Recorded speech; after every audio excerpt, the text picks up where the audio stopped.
Kennedy.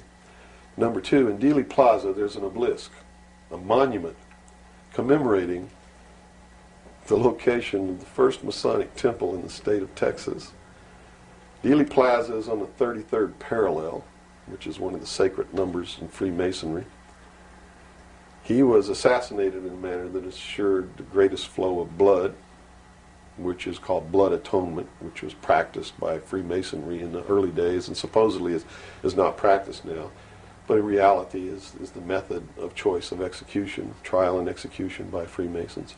The Bilderberg group that orders his execution is the Supreme World Council of Freemasonry and consists of 39 permanent members, which is 3 times 13, which is also the exact number of men who signed the Constitution. 39. You see, our forefathers were also members of this secret group, and this country was founded to bring about the New World Order. And it's all in the Great Seal of the United States, which was, and that the design of the Great Seal was made law in 1782. It's just absolutely incredible that the American people don't understand that groups of men don't get together and meet in secret and take blood oaths which say that they can be cut open and their heart ripped out of their body and their intestines scattered over the floor if they talk about the secrets. That's not a benevolent fraternity. That's a dangerous group of men. Grown men don't play games like that. They're serious. It's the secret societies who are bringing about the New World Order. They're the ones who killed John F. Kennedy. There's nothing wrong with our Constitution or our Bill of Rights. But Americans are going to be convinced that our government sucks. And that's what all this stuff is all about. So at the beginning, the founders of this country actually did create what was I guess you could say, an above-board good government basis for a good government. Yes. They gave us every tool to ensure the success. But it was an experiment, you see, because man had always claimed that he could rule himself, but had never been allowed to do that. Even in ancient Rome, they call it a democracy. The man didn't rule himself. He was ruled by other people who made man think he was ruling himself. But the truth was, a Roman centurion could march down the street and grab anybody they wanted to and make you do whatever they wanted to, or just execute you on the spot. And that was the truth of the matter. Those weren't free people. In the history of the world, there had never been a people who were truly free or who truly ruled themselves until the United States of America was created as a republic by which we ruled ourselves through elected representatives whom we sent to the State House, either in the states or to Congress, to do it. They also gave us every tool by which we would destroy ourselves if we weren't capable of doing it. The United States and France, the revolution in this country and the revolution in France, were created to bring about governments which would function as the antithesis to the kings and queens of the world and cause them to topple off their thrones. It also gave man a chance to prove once and for all whether he could rule himself or not. And if he could, fine. That would be the New World Order. If he couldn't, they built the tools into the Constitution to allow them to take it away from us. And those tools are the creation of the federal democracy within the boundaries of Washington, D.C., and the right to contract, through which, if we were irresponsible, we would contract to receive rights from that federal democracy and thus, in return, give up our freedom. And that's exactly what's happening. It's exactly what we've done. John F. Kennedy was short-circuiting the New World Order. He had ordered the printing of constitutional money, United States notes, which would have destroyed the Federal Reserve, which is not an agency of the United States government. It's a private corporation owned and operated by the world bankers, controlled by the Illuminati. And its purpose was to destroy the middle class in this country and thus our economy, and throw us at the mercy of the New World Order. And we see this unfolding now. You see it unfolding now. You are seeing, and I predicted this well in advance, you are seeing the destruction of the economy of the United States. And it will continue. It will not get better. It's downhill from here on out. Unless we nationalize the Federal Reserve, lock up the criminals who own it, cancel the debt, which will then bankrupt the Illuminati, which is exactly what we ought to do. Print constitutional money, which cannot be usurped, which cannot lead to our destruction, and go back to what we're supposed to do. And quit contracting for benefits. We're escaping from the laws of nature, and there's a terrible consequence for that. Mm-hmm. Terrible consequence. We have to function within the laws of nature. You can't contract for somebody else to keep you alive. You have to be responsible within your life to keep yourself alive. Mm-hmm. And if you can't do it, then you have to die. That's the law of nature. You see. Kennedy also did a lot of other things. I mean, he was a believer in the Bible. These men who are bringing about the New World Order don't believe in the God of the Bible. They believe in the God of light, Lucifer, the angel of light, who was flung down to the earth and became the Lord of the world. That's their God. That's why everything they do goes against what people know to be the right thing to do. They believe that man was held prisoner by a vindictive, cruel God named Jehovah in the Garden of Eden. And that Lucifer, through his agent Satan, set man free from the bonds of ignorance to which he was chained to the Garden of Eden, and thus brought the gift of intellect, wisdom, to man, and thus is the true benevolent God. And man, with his intellect and his wisdom and his knowledge, will create technology which will elevate man to the position of God. And all this is allegorical. Don't take the story literally, you see, because it's all allegorical. They believe that intellect, reason, is the light, is the true God, is what makes man God.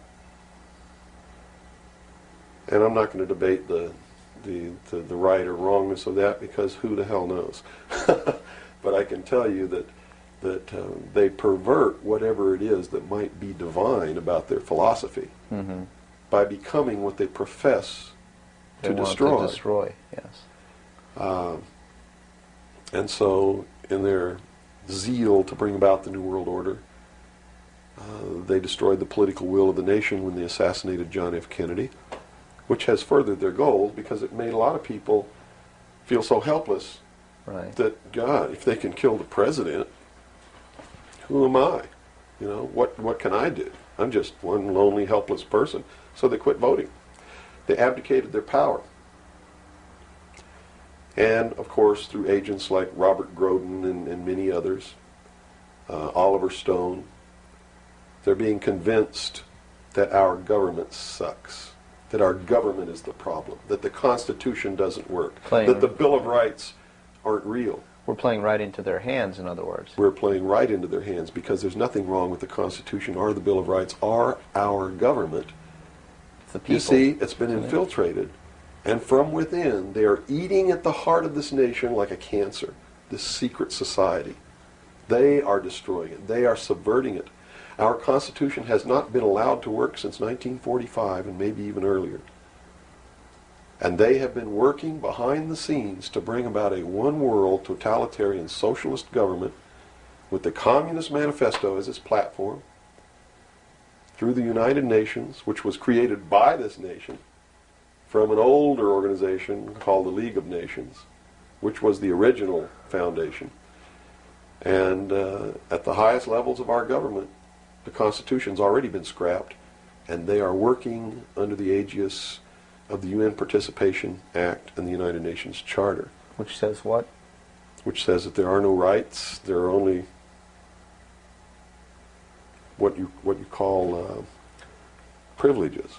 And privileges can be granted or taken away at will by the state. Quite frightening scenario. It's a very frightening scenario, and people better wake up to the fact that unless they wake up and do something about it now, there's only going to be one alternative. And that's either take up arms, restore the Constitution, and the blood will run in the streets of America, or reach down and put the shackles around your own feet and march off into slavery peacefully. The guy you wanted to marry or something like that. You're playing right into their hands. You know, they made it so impossible for another Abraham Lincoln to get elected to the office of president that it's a wonder that we even have a chance at all. We need to send people to Congress and to government who are going to clean house. Kick all the members of secret societies out of the bureaucracy. Lock them up. Try them for treason. Because they are traitors. So one thing that may help is term limitations.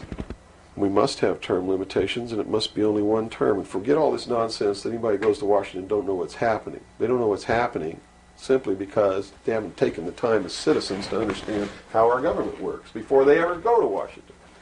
You see, it should be a process that starts in infancy. It works its way up. And everybody should be taking part in the government. Now, if someone came in to office with this kind of knowledge and with this kind of intent to really push these people out, would they not be eliminated immediately? Not if they have the people behind them, because what the people would do in one fell swoop, in one election, would elect people who've never served in government before, kick the incumbents out, send citizens to Washington. And here's the way it has to be done. You know, right now, you don't even pay your congressman. You know who pays your congressman? The federal democracy of the District of Columbia. The federal government pays your congressman, who's supposed to be representing your state and you. The federal government is a foreign country to your state. Why should he represent you? Not only that, but he moves to Washington, D.C. He maintains a residence here, but he doesn't live here. And as long as you re-elect him, he continues to live in Washington, D.C. forever if you keep re-electing him. So they lose all touch with what's back here. They're paid by a foreign government, the federal government. They're not paid by the sovereign state of Georgia or by you. They have to be paid by you. And they have to live here. They can't move to Washington, D.C. They go to Washington, D.C. for one term. Okay? One term only. When that term's up, they have to come back. And you don't pay them exorbitant funds. You pay them just enough to live on comfortably while they're there. No fancy giant cocktail parties, none of this crap. And you take care of their family. See, they don't take their family either. That's the other clue. They leave their family here where they live. You, the people of Georgia, take care of their family and their business or their farm or whatever it is they have while they're gone. Now do you think they have a vested interest in representing you? They sure would under those conditions. Yeah. But under the conditions they go under now, they have no interest whatsoever in taking care of you. Now let's look at the current... They're taking care of themselves. The current crop of presidential candidates. Is there anybody even running that represents something that we're talking about here? No, all of them are New World people. Tsongas, in his book, everything that he's written touts the New World Order. All of it, right for Tsongas' literature. You're going to see New World Order, New World Order, New World Order, New World Order. Clinton, the governor of Georgia, was selected in 1991 by the Bilderberg. Governor of Arkansas was selected in 1991 by the Bilderberg Group in Baden-Baden, Germany, to be the new president of the United States. Remember what happened to Gary Hart? What did he do? He went out on a boat with a woman who wasn't his wife, and he was destroyed. Look at Clinton. What's happened to him? Nothing. The press is on his side. They're helping the guy. You know why? Because he was chosen by the people who own the press to be the next president of the United States. Now, I don't know if he will be or not. That's up to the American people. But if they get their way, he will be. Bush is one of the most heinous criminals that's ever walked on the face of the earth. Bush is the man who's been a CIA agent since his college days. He's a member of the Skull and Bones, the Russell Trust. He was initiated in a casket with a ribbon tied around his genitalia, which symbolizes that he's a priest in the temple of Isis. A pagan, this guy. This man is a member of the mystery schools. Well, he has the outward appearance of a good Christian, church-going Christian, no? They do whatever they have to be approved by the people, but in secret, they're not at all. This is a man who practices pagan religious rituals, magic. Doesn't matter what you think of all these things. I'm just telling you, this is what he does in secret. He is the man who, when he was chief executive officer, when he was president of the offshore division of Zapata Oil, organized and began the first large-scale drug smuggling operations into this country. George Bush is the one responsible for the drugs on the streets. And the war against drugs is not a war against drugs, it's a war against the Bill of Rights. And we've already lost the Fourth Amendment in this war. That's true. And we're going to lose everything else. You watch on, it amazes me, people watch on Saturday night, cops, top cops, tough cops, 911. All of these stories that are glorifying the police state, and they're falling right into the manipulation as they watch police with no search warrant, with no court order, break down people's doors, tear out their walls, rip open their mattresses. All in the name of the war on drugs. Pretty sneaky. It's pretty sneaky, all right. You see them stop people in the streets, and the guy's got $400 in his pocket. They don't press any charges. They didn't even have any reasonable suspicion to stop the person and search him. And what do? They take their money. And they don't give it back. And America's watching this. And the stupid idiots, yes, you stupid idiots, you sit there and watch it, not realizing that when you take away that man's freedom, you've also taken away your own. You see, because they can do the same thing to you. Just because you talk a way that they don't like you talking, or because you wear red shoes and they don't like red shoes, they can do the same thing to you. And under the new law, without a court order, without a search warrant, they can break down your door, they can rip open your mattresses, your couches, your walls, they can trash your house. All in the name of the war on drugs. And let's say they don't like the color of your shoes. All they have to do is drop a little pouch of cocaine in your living room, behind your couch, and find it and say, aha, you're a drug dealer. What happens then? Now they can confiscate your house, all your possessions, all your property, all your bank accounts, all your cars, boats, vacation cottages, whatever you have. And they can auction it off within 24 hours without ever even pressing charges against you. Without a court order, without due process, without just compensation. And there's not a damn thing that you can do about it. Not a damn thing. At least right now. At least right now. And the reason you can't do a damn thing about it is because you're the one who brought it about through your stupidity. You're mentally crippled. You're operating from a position of ignorance, apathy, abdication, irresponsibility. And we're losing our country, our freedoms, everything. Now, these are strong accusations of the American public. What do you hope to accomplish by angering the very audience that you want to watch and listen to you? Go prove me wrong. Go make me the idiot. In so doing, you're going to find out what the truth is, and maybe you'll wake your up. And if you do, maybe we can save our country. Because I don't really care at this point whether you get mad at me or not. My country's disappearing. My freedoms are disappearing. My daughter's going to live as a slave in the New World Order if you people don't wake up and help me. So, if I had a 2x4, literally, I would smack you upside the head with it. I don't care if you get mad at me. It's beyond that state. You know, I'm willing to put my life on the line. Why would I care if you get mad at me? Mm-hmm. You know? People say, well, don't you feel threatened? Don't you feel like your life is in danger? Are you kidding? You're the people who sent your sons and daughters to fight an illegal, immoral, unjustified war in the Middle East? And that didn't bother you a bit, that they might have got killed over there, and you're worried that I might get hurt or killed? Right here, really defending my country? Really fighting in defense of the Constitution? Right. You brought up the Persian Gulf War. That's something that's still on a lot of people's minds. Based on what you're saying, what was the reason for that war? They should feel really guilty. They should feel really bad about that. I mean, what about a Saddam Hussein that everyone seems to agree is you know, the evil man here, that we had the right to go in and punish, destroy, or whatever? Well, it's funny that the man who purported to want to destroy Saddam Hussein was the man who really built Saddam Hussein when he was in the Central Intelligence Agency. We have been building up Saddam Hussein's arsenal.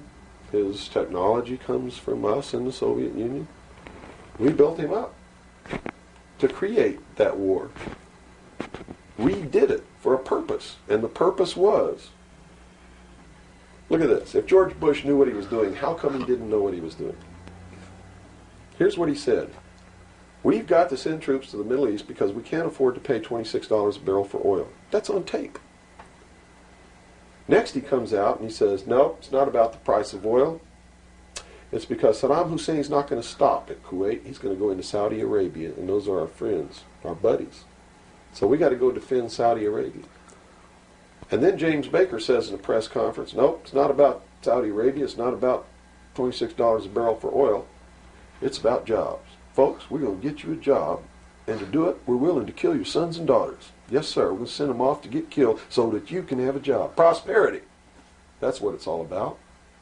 Well, what was the actual scenario if we hadn't have gone in? Well, see, that's not the end of it yet. Okay. Then George Bush comes out and says, whoa, the White House is flooded for telegrams. They don't want their sons and daughters to get killed for a job. It's not about jobs. It's about naked aggression. Yes, sir, there's a little Hitler over there called Saddam Hussein. Yeah, and we're going to go destroy him because the world doesn't need another Hitler. Never mind Pinochet in Chile, who's another Hitler. Never mind all the other Hitlers in the world. Was that Never mind Tiananmen Square. Well, then then people would say, well, the American government's not interested in that because money is not in it's the oil here. We're talking about money. No. So you're saying it's not even that. No. They've been planning this war for years. In fact, Arco Press wrote a book about it. The name of the book is Rapid Deployment Forces. It was published in 1985. It names Kuwait as the country. It talks about Operation Bright Star, where they've been practicing the war every year since the early 80s, sending troops over there practicing the war, liberating Kuwait. It's even named in the book. The whole thing was spelled out years ago. What it was all about was to establish the New World Order. You see, because for the first time in the history of the world, it's established the legal international precedent that the United Nations could pass a resolution and send its police force to enforce that resolution, and that the member nations would have to pay for that action. And George Bush said it very clearly, but nobody was listening when he said, no longer will any nation stand against a world united. And with that action, he established the legal foundation in international law that the United Nations is now legally and overtly the one world government, and that the United States military forces and the other forces that were sent by other countries were established as the one world police force under the United Nations. Have you seen the new Air Force uniforms yet? Nowhere on them does it say United States or U.S. They are United Nations uniforms. Go look at them. What role in the Middle East, again, does Israel play in this? Israel was created as the instrument to bring about the Battle of Armageddon and the fulfillment of prophecy, a war that will be so terrible, where nuclear weapons will be used, so that the American citizens and the other people in the world will get down on their knees and beg for no more war. And what is the answer to that? They're going to be told the only way we can guarantee no more war is if we destroy the sovereignty of nations and we come together as one humanity in a one world government. Right. Now I'm telling you, unless the American people wake up and stop it, starting in about 1996, the Battle of Armageddon will become a reality. Not because two nations got mad at each other and decided to fight, and that's why Saddam Hussein was not destroyed. He will be the instrument that will bring that to pass. Right. Yeah, they purposely did not go in and do that. Saddam Hussein will be portrayed as the Antichrist. Babylon is in Iraq. Read the book of Revelations. Whether you believe in the book or not, read it, because the men who are bringing this about are using it as their script. Well, the UN did indeed charter Israel as a sovereign nation. They were the ones who created this state. That is correct. It was really created by Great Britain and the United States, with the United States being the major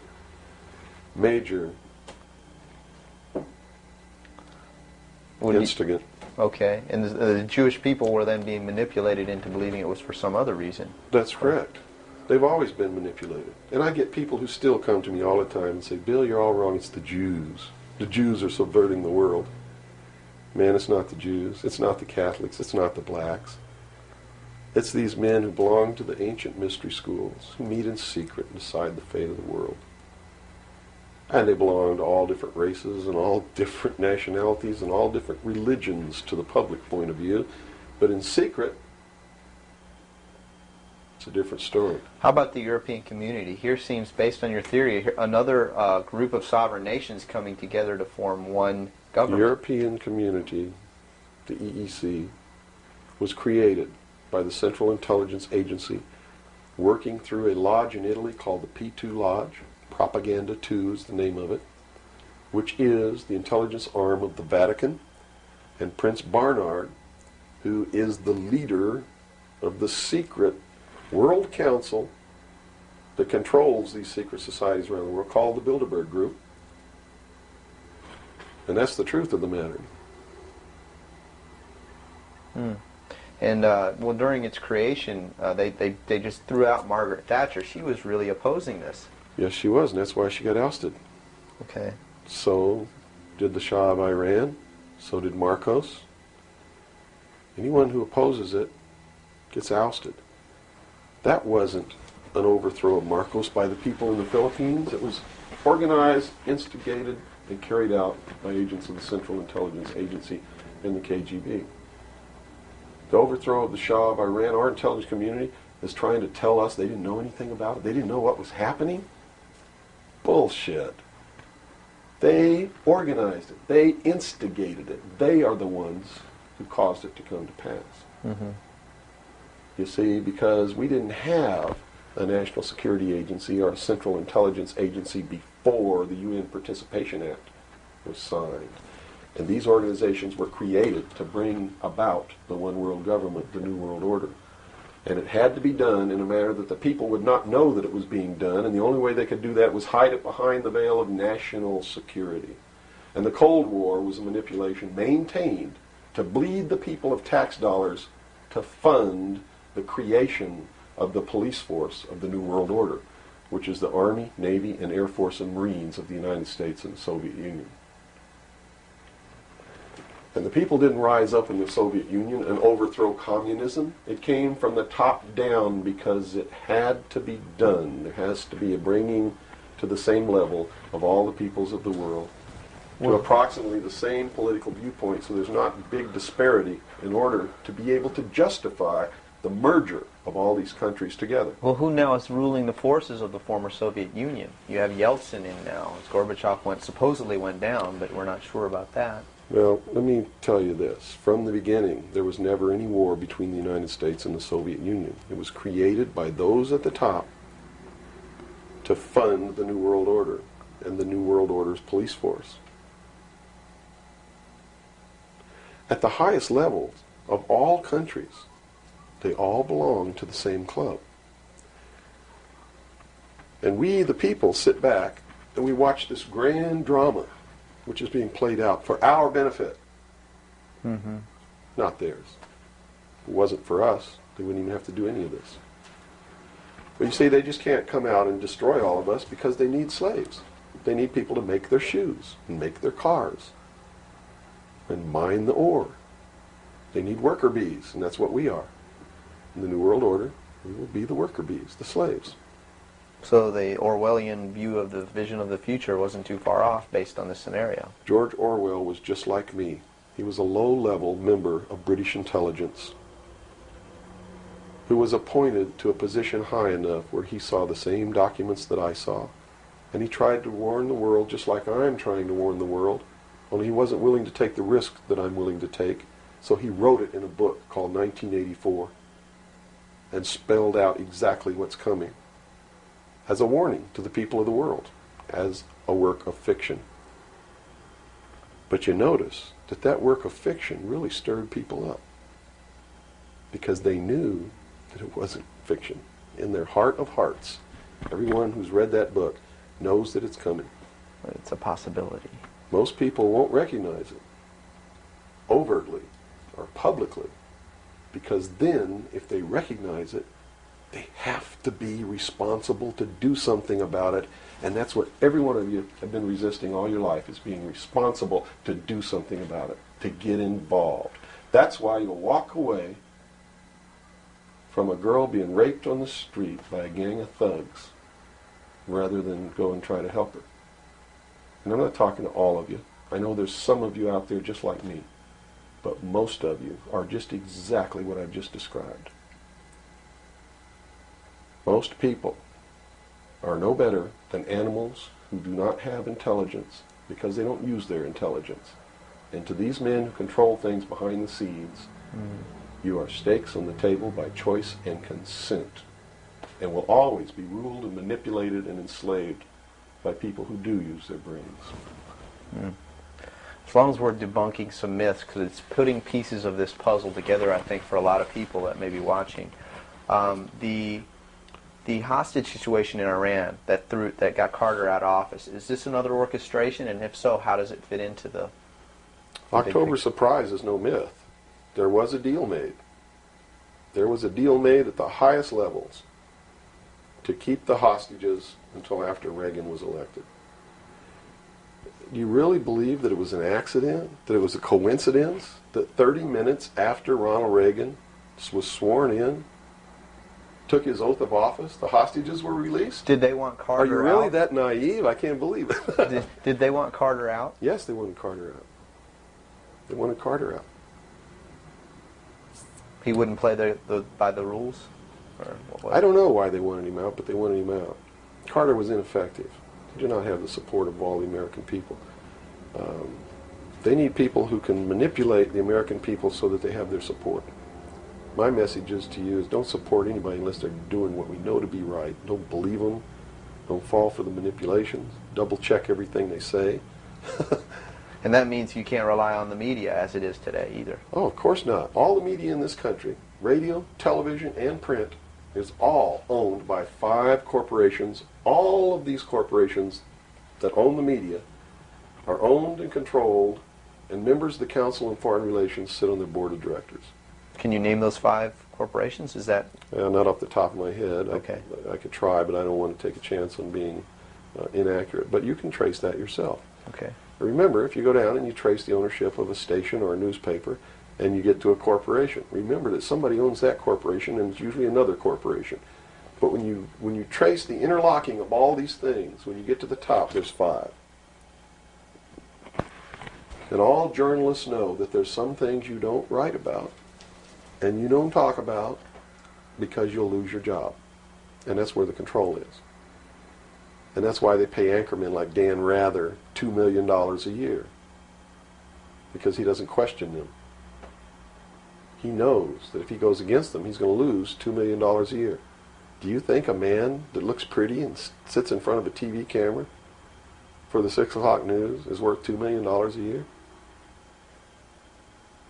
No way. I don't care how long he works, and I don't care what he does. There is no job worth $2 million a year. That's why they pay athletes these fantastic salaries. I was listening to the radio the other day. They just contracted to pay one player on one team $6 million a year. Can you believe this? And why is that? It's the Roman circus. What does the emperor do when the people become restive, and when the people are asking questions, and when the people don't like the policies of the emperor? He sends them to the circus. He creates a circus. He builds a giant coliseum. And he begins to throw the Christians to the lions. And he has great chariot races and football games and basketball games, all to keep the idiots preoccupied with things that don't mean anything in the scheme of the entire world, so that they don't have the time to learn what the truth is, so they don't ever get smart enough to learn how they're being manipulated, so they don't ever question the emperor. That's why they pay a player on a football team or a baseball team $1 million or $2 million or $3 million a year. It is the Roman circus. I know men who don't know anything in the world except who plays third base for the Mets, and they think that's a great accomplishment. And they meet and pat each other on the back and bond and go have cocktails and talk about what this guy that plays third base for the Mets did in last night's game. It's sad. It's really sad. Is there any room in a kind of society where these manipulations are not taking place for this type of entertainment or any type of entertainment at all? If people understand that a game is a game, if people understand that nobody, no matter what they do, is worth paying $2 or $3 million a year for, people should be able to get rich if they want to, by the sweat of their individual labor. Okay? By going out and doing something for the world. Not by taking people's minds away from the emperor. It's a game. Football's a game. Football's a game. But let me tell you something. When 150 of the most powerful men and women in the world can meet in secret in Baden-Baden, Germany, and plot the fate of billions, and nobody even cares about it, but 6 football players go to lunch together, and it's in the headlines across the country, you have a reflection of the society in which that exists. And it is a sick society that is doomed to self-destruction. So based on that scenario, there's some truth into what these men are looking at. Absolutely, and that's what makes me so sick, is that I'm trying to wake up a people who on a daily basis are proving the ones that I'm warning them about to be right. Well, so that even though a minority, there are people out there that you recognize are awake to this, if they don't do something about it, they will lose that ability to be free in that way. That's correct. Whether they might think, well, I don't need to worry about it because I know what I know and I'm fine. That's it doesn't right. work that way. There's a connection here to everything. That is correct. That is absolutely correct. A nation of people who are willing to send their sons and daughters that they profess that they love to a foreign country to die, and they use the excuse to themselves that they're sending them off to defend our country, and they know damn well that's a lie, are doomed. It's funny, there's a parable, you said Ben Franklin earlier was even a part of this. Yes. A parable of Ben Franklin, I don't know if you're familiar with it. He paid too much for the whistle. He came up when he was a young boy. Are you familiar with that parable? No, go ahead. Where when he was a young boy, he was given an allowance. And, you know, it was a decent amount of allowance. And he was going to the store to get a toy. You know, he was very excited about that. And along the way, he met some boys who had this whistle, you know, and he saw that, and he saw the little boys blowing this whistle, and he thought, wow, the greatest whistle, this is the greatest toy. He really wanted this thing. So without asking, he gave all his money away, you know, to these boys for this whistle. And he went home, and sure enough, he got very bored with it, and he had no more money to buy something that was really, you know, worthwhile to him. Sure. And so from that point on, he had a saying that said, you know, don't pay too much for the whistle. And I think somehow that relates here. He's also the one, when the Constitutional Convention was finished, when they wrote the Constitution and signed it, when it had been signed, he walked out the doors. Someone outside, I forget who it was, I believe it was a reporter for one of the newspapers in the 13 colonies, asked him, he said, "What have you wrought, Ben?" Ben looked at him and he said, "A republic, if you can keep it."